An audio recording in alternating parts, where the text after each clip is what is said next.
In a previous video, we ran this ordinal pattern analysis separately for males and females by using this third separate by ordering feature in the software. Now let's quickly remind ourselves of what those results look like. So I'll go to the text output window, and I can see that the males had a PCC of 80%, chance value of 0.11.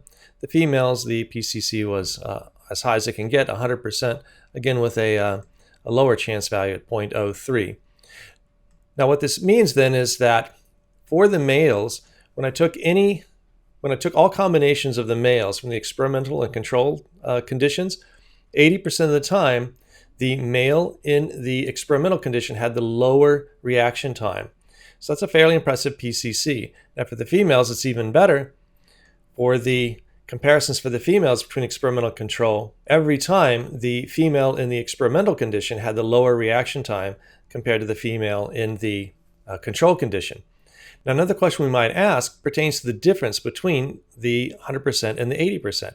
Is that 20-point difference plausibly due to chance, or is it plausibly due to some theoretically meaningful difference between males and females?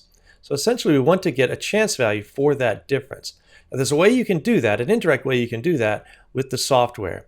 So to show you how, let's go to Analyses and Ordinal Analysis, Crossed Orderings. We're going back to the analysis, and we're going to run it again. Now this time we're going to select the Save Randomization Results. We'll go ahead and leave the default set at 1,000 and all observations. So I'll select OK. Iterate through for the males, for the females. Now let's go to the Data Edit window. And here we can see the PCCs, the randomized PCCs for the male. So here they are in this column. And then now I switch to this data set. Here we see the female label there. So here are the PCCs for the females. Now let's copy the male PCCs over into the female data set. So we'll go to the male data set here, and we'll select Edit and Copy, Delete Orderings. And I'm going to drag this out so we can make sure we have the whole label here. Move it to the middle. So you can see I'm working with the males here. I want to copy the PCCs. I'm going to paste those into the female data set. So we'll select OK. It takes us to the female data set, and there we see an additional column here. It's got a little plus on it because it has the same name, so I just added a plus to differentiate the two. You can see the values are different, so these are the values for the males. So just to double check, we have 40, 20, 26.67. Let's go to the males. There's the 40, 20, 26.67. So sure enough, I've copied the male data over into the female data set. And so let's go ahead and just quickly name these orderings. So we'll just name this PCC for female. Spell it correctly would be nice. Get that correct there. All right, and then PCC for the male. And OK. So now we have the labels there. Now what we want to do is create a different score. So we'll select Compute and Compute New Ordering.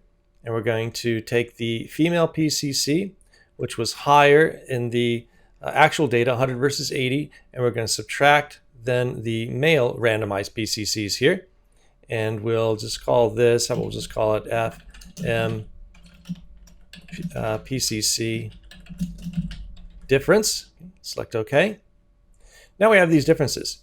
How do these differences look? Let's go to the Define Orderings window, and then here I'm going to go ahead and just expand this out.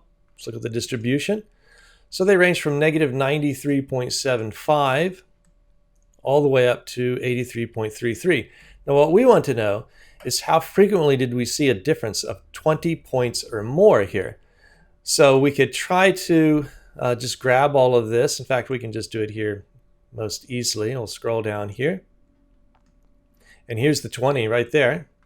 So there was a randomized PCC difference of 20. I'm going to hit delete here. And all I'm doing is combining all of the high PCCs, 20 up to 80.33. Just add the label in here. It's 20 up to 83.33. That was the maximum. I'm going to update it now.